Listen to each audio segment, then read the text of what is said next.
Took the dash out of the Ford 555. Want to make sure everything's working on this for the engine break-in so I can read the temperature, RPM and whatnot. So I'm just kind of making do with what I've got here. All the white paint flaked off here and this needle was broken. So it was actually sitting down on the bottom there. I just took a little bit of JB Weld, put it on there, and that should work just fine. Now the back of this, where the tack cable goes in, is rounded off.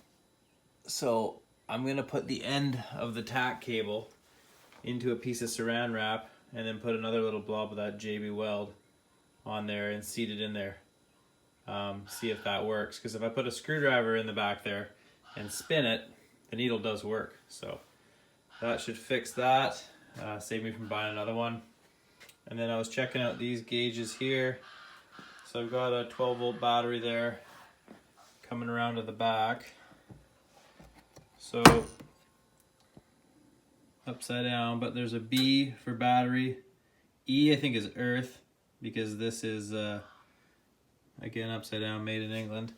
And then this goes to the negative of the battery. This one's just bonding the shell here, but it jumpers across to all these. Anyway, so then I've taken the gauge on this side, which I believe is the fuel, tip that up, and if you just ground this out, you can see the fuel needle goes up. So you can check your gauge itself like this. Now if it's not the gauge on this, because this line goes out to your fuel tank, to the sending unit, you can see it's going down there on its own now. And the same thing will work with the temperature over here. So the single line goes over to those guys from these, and it's like a return line, so they vary in resistance from what I understand. So as that needle goes up, or the float inside your diesel tank, you are increasing, or sorry, I should say decreasing resistance, and then no resistance at the top will read full. So that's what we're doing. We're just tricking it right like that, shorting it out.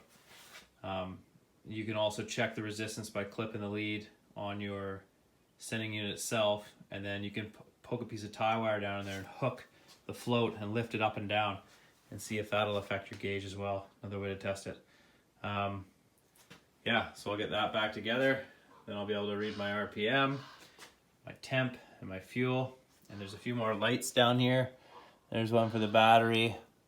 I have no idea what that is. Maybe it's like heating the fuel for warm up or something. And then that'll be oil pressure. And I've already checked that one as well on the tractor. So there you go. Okay, so I masked off the plastic and sprayed this black again so it looks pretty sharp. You can see I glued on the needle there that was in the bottom of the case with some JB Weld, and then I painted that red, and then I verified that all the gauges work, other than right in the back here we're stripped. So I'm gonna try that saran wrap and a bit of JB Weld on the tack cable, and thinking this will last for a little while until I get a new one ordered.